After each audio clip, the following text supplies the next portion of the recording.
Assalamualaikum warahmatullahi wabarakatuh. Perkenalkan, nama saya Abdul Aziz Murdianto. Saya dari kelompok 29 KKNDR Universitas Islam Lamongan. Di sini saya mengambil tema perkembangan Islam yang ada di Desa Mojosari. Pada video kali ini kita akan langsung menyaksikan, kita akan mendengarkan bagaimana penjelasan dari salah satu tokoh masyarakat yang ada di Desa Mojosari ini terkait bagaimana perkembangan Islam yang ada di Desa Mojosari yang khususnya bertepatan di Dusun Belut. Langsung saja kita saksikan.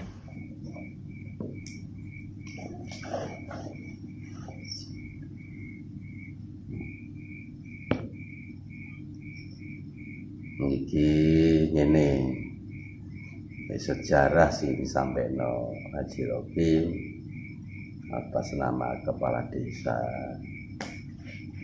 itu benar. Nah, versi itu kan ya beda-beda. Jadi tambahan sepaham selama tak paham Dusun Belut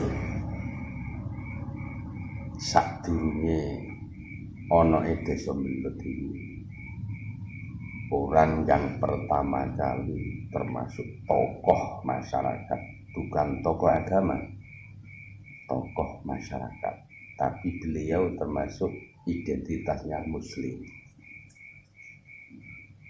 Tapi kadang-kadang wong muslim itu belum tentu ngelakoni sembahyang, tapi KTP-nya Islam. Sehingga Belut ini sejak munculnya Belut beridentitas muslim. Ya sadurunge Belut ini desa ini namanya Pomahan, termasuk di sebelah selatan Dusun Belut, Desa Pomahan. Nah, selama Desa Pomahan itu yang termasuk menjadi tokoh itu namanya Mbah Singo Palang. Mbah Singo Palang termasuk Mbah Talok. Dan selama manggon di dusun namanya Pomahan, ternyata keteraratan namanya Begebluk. Akhirnya namanya Mbah Singo Palang ini berunding supaya desa Pomahan ini ditinggalno, ayo pindah arahnya menuju Ngalor. Akhirnya dijenengi Desa Belut. Arepe mancik Desa Belut ini mergo awal mulane namanya Mbah Palong, Mbah Singo Palang, Mbah Singo Palon iki sobone ya sawah. Saetane Pomahan niku ana sawah sing seputar lebare 1 hektar. Kurang lebih samonten. Nah, sawah itu karepe Mbah Singo Palong, Desa Pomahan ini dipindahu. Ternyata tanah kosong sekitar luasnya lebih kurang 1 hektar. Sekitar itu kering.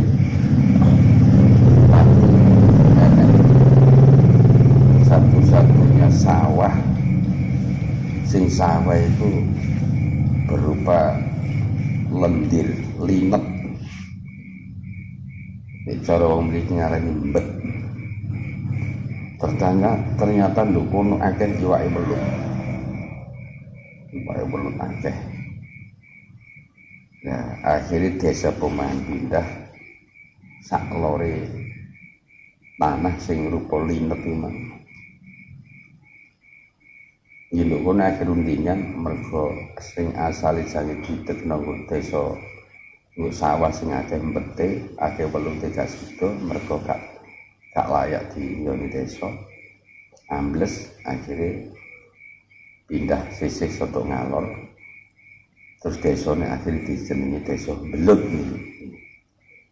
Dan itu tokoh satu-satunya sing ngajak pindah nang desa namine Belut ini Mbah Singopalon. Ternyata wis durunge desa Belut, Begebluk masih tetap menjalar.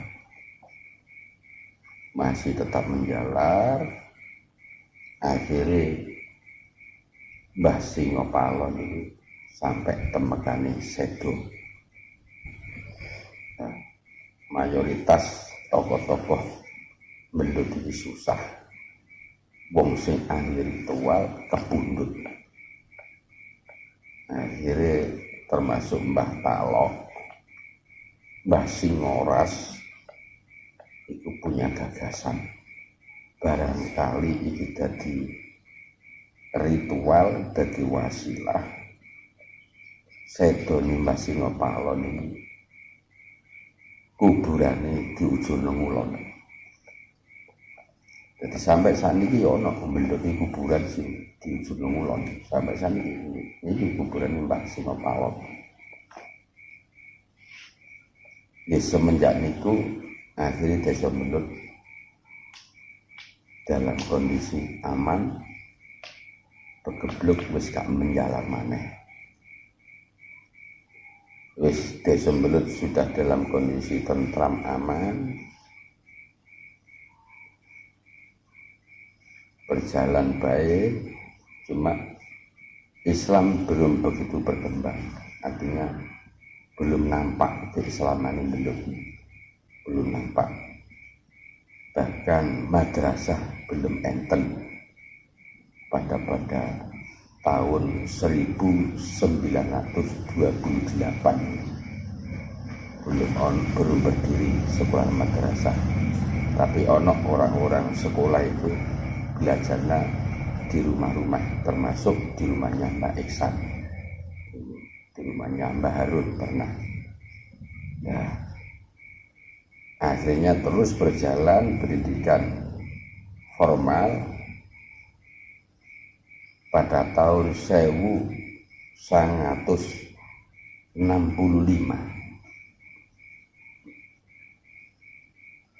berarti sebelum terjadi gerakan 30 SPKI, itu di seputar desa Belut ini ada salah satu tokoh yang menjadi ancaman tokoh Islam Belut, yang beliau dicap termasuk bagian dari PKI, maunya dibunuh. Akhirnya gak jadi dibunuh. Beliau tidak akan tak sebutkan namanya, tapi yang jelas termasuk tokoh desa yang ada di Mojosari, tergolong orang PKI. Beliau bilang, aku ojo dipateni, aku siap maringi omah mbok menawa kanggo pembelajaran arek-arek sekolah. Soale wong iki yo ngerti nek Belut iki butuh tempat pembelajaran. Akhirnya diparingi omah, gak sido dibunuh. Nah, khususnya tokoh masyarakat, omah dicari, tapi dincep nondundi kandung tanah. Akhirnya tokoh masyarakat Belut namanya Mbah Joyogimo. Mbah Joyogimo itu maringi jariah rupa tanah.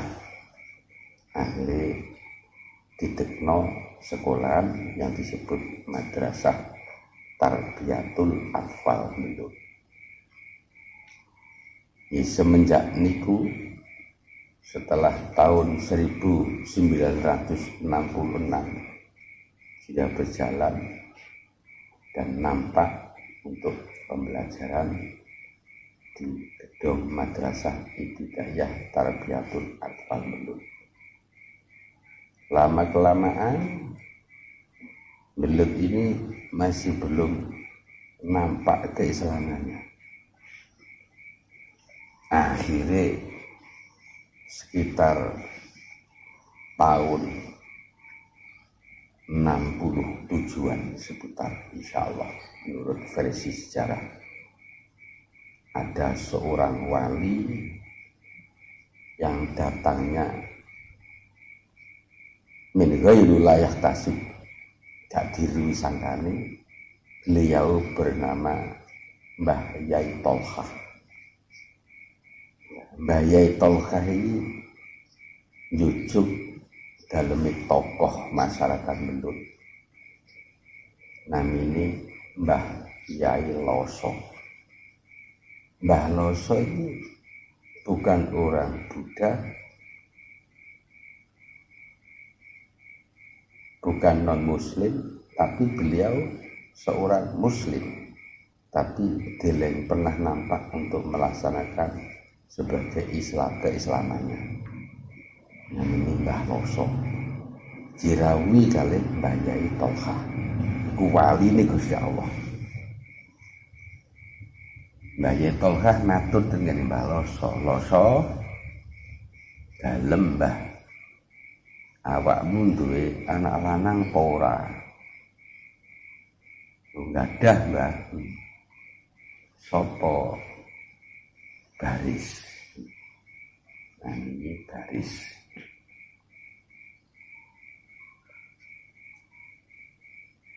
Enten napa? Supaya desa Belut iki gak suwe ketekanan kiai ulama besar ben urip-urip nggo desa kene, tapi aku pesen anakmu jenenge Baris iki jak ngramut kuburan dawa sing arahe ana sak kidule dusun Belut iki. Iku maturi Mbah Yai Tolhah. Insyaallah iku ngene kuburan dawa wis kok rambut gak suwe bakal Belut iki tetekanan kiai. Saestu diramut jenenge wong duwe sanggupan wis kaya ngono kok suwe gak ana kiai teko. Akhirnya tokoh-tokoh agama Belut iki mulang ngaji kentenan, mulang sekolahan kentenan, merasa belum ada yang difigurkan. Akhirnya Mbah Harun, Mbah Ihsan, Mbah Singoras, Mbah Talok, Mbah Tangguh dikurningan njupuk kiai sing tegese bagian mulang ngaji. Mandang-mandang krungu ana wong jenenge Idris. Mbah Idris. Nundi gone Mbah Idris itu ternyata wong selir. Mbah Idris itu wong selir. Akhirnya enek seorang namanya Daliman, itu bojone Mbah Bainten. Daliman itu wong asal usulnya teko Mojokerto, mendukung. Mbah Daliman mendukung, ya ayo ngipik Mbah Idris diparani nang desa selir. Ternyata Mbah Idris wis selir wis gak ono, rabi nang mantuk. Diparani nang mantuk. Akhirnya dijaluk boyong nang Belut iki. Diboyong nang Belut. Akhirnya Mbah Idris sing dijadikan figur agama yang ada di Belut. Mboten suwe akhirnya tokoh-tokoh agama Belut iki berunding. Kurang puas ini hanya mengandalkan Mbah Idris. Akhirnya kepingin mencari ulama khos. Akhirnya sowan dateng Jombang, termasuk kaya dene Mbah Aspar, Mbah Tangguh, itu bareng-bareng menuju dateng Jombang, kepanggih kalian Mbah Yai Arif. Mbah Yai Arif. Akhirnya Mbah Yai Arif dirawuhno, didamelno gubuk tenggene Mbah Munadi almarhum. Akhirnya bermusola ngantos tahun niki disebut musola Al-Arif nih. Musola Al-Arif. Nah, madrasah belum diresmikan sebagai pendidikan yang diakui. Sakwise niku akhirnya Mbah Yai Arif naukiti tanah sing wakofan teko Mbah Jayagima. Terus tanah Mbah Yai Arif sing digawe wong desa Mbeluk iki katut diwakofno kanggo pendirian madrasah.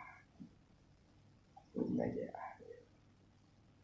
Mboten suwe Mbah Yai Arif niki sampun wancine rampung untuk orbit Islam itu Sumbendut mantuk datang Jombang. Ya, generasi ini sinten? Generasi ini nggih wonten mawon termasuk para Haji Muhammad Romli, generasi penerus saking Jombang. Tapi sudah beda alur mana kali Mbah Yai Arif ini, beda alurnya. Termasuk beralih mencari guru nalih saking Jombang nggih Yai Romli itu. Lah mukine tengene Mbah Idris. Mbah Idris terus berjalan sampai berkembang pesat. Berkembang pesat, belum sudah nampak keislamannya, agamisnya sudah nampak dibanding desa-desa yang lain.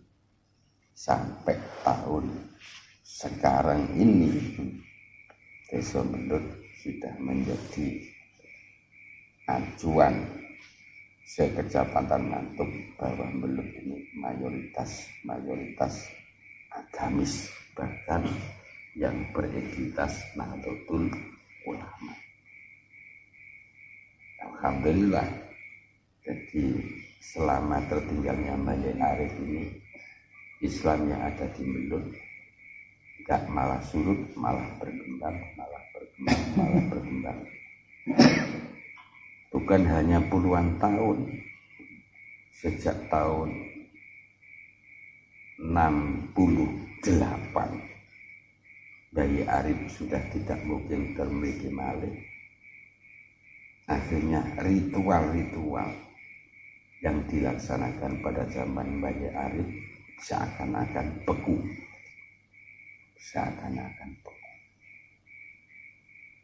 Sehingga tidak berjalan lagi ritual-ritual yang mestinya harus diamalkan sesuai dengan ijazah, tapi tidak dijalankan. Tapi Mendut tetap menampak agamis. Akhirnya saya sendiri mengalami pada tahun 2003. Pada tahun 2003 habis kula datang haji, kula niki dirawuhi Mbah Yai Arif. Padahal kula niki enggak menangi Yai Arif. Bahkan adanya Yai Arif penduduk Pak Warto dari lahir. Kula dirawuhi Mbah Yai Arif. Ternyata dikongkon nunggu suwene 20 tahun mana nak awakmu bakal paham sejarah Mendut. Akhirnya tak sindem do hati. Perjalanan itu aku merasa dapat amanah saking Mbah Arif dikongkon sing telaten ngopeni di antara desa-desa Joroto, Sidobinangun, Sendang Sari, sak pengalor telatenono ngopeni jamaah. Akhirnya tahun 2014, berarti barusan mawon. Tahun 2014 Mbah Arif muncul malih nyetok tengkul sing isine amanah niku ngramut desa sing mesisan. Ngramut desa sing mesisan. Dalam pemikiran saya, loh, mesisan piye maneh, padahal aku berpikir ngramut desa ini cara logikaku lebih dari mesisan. Wong hol tahunan ya ngono begini. Akhirnya saya punya gagasan dan inisiatif kembali qaidah ya. Karena saya merasa sudah mukim di Belut, akhirnya saya punya pikiran mungkin siapapun orangnya kepingin hidup jaya, terutama desa. Orang-orang perlu tidak berpikir harus menghargai jasa-jasa pendahulu, mengingat jasa-jasa pendahulu. Nah, saya ini merasa generasi penerus harus segera kembali mengingat pejuang-pejuang pendahulu. Akhirnya saya mengumpulkan tokoh masyarakat Belut, tokoh-tokoh ulama Belut. Tahun 2014 saya mengadakan Hall Dusun Belut, yang tujuan saya ini mengajak warga untuk mengingat jasa-jasa pendahulu. Tujuan utama. Alhamdulillah dari berbagai tokoh semuanya mendukung, termasuk Haji Rokim selaku kepala desa juga mendukung. Akhirnya meneruskan ijazah saking Mbah Arif, ritualnya dilaksanakan Idul Desa.